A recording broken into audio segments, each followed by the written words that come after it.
नमस्ते, यहाँहरूलाई स्वागत छ मेरो युट्युब च्यानल शान्ता किचनमा। आज मैले पास्ताको रेसिपी लिएर आएकी छु। यो चाहिँ छिट्टै सजिलोसँग पाक्छ।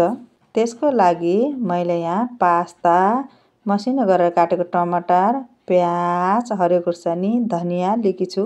अब मैले ग्यास बालेर कराई बसालेँ।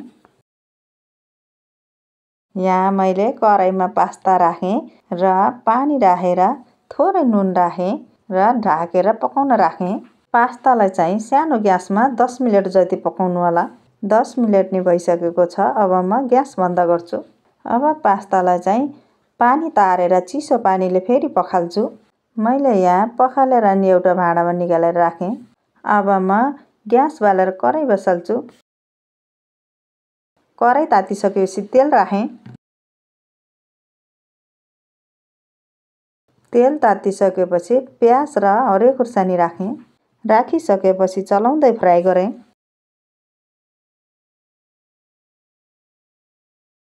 फ्राई भइसकेपछि मसिनो गरेर काटेको टमाटर राखेँ। टमाटर राखेर चलाएँ। चलाइसकेपछि स्वाद अनुसार नुन, खुर्सानी, बेसार, मसला राखेर चलाएँ।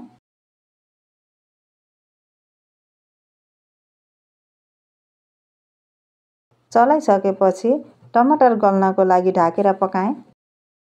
हेर्न सक्नुहुन्छ टमाटर नि गलिसकेको छ। अब म चलाएर पास्ता राख्छु।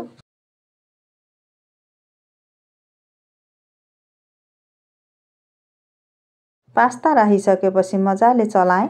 पास्तालाई चाहिँ मसला लाग्ने गरेर मजाले चलाउनु होला।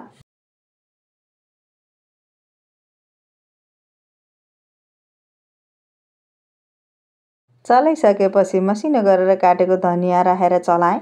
पास्ता नि रेडी भइसक्यो। अब म चलाएर ग्यास बन्द गर्छु। यसलाई चाहिँ हजुरहरूले यतिकै नि खान सक्नुहुन्छ, केचपसँग खान नि सक्नुहुन्छ। यदि हजुरहरूलाई भिडियो मन परेमा लाइक, कमेन्ट, सेयर, सब्स्क्राइब गरिदिनु होला।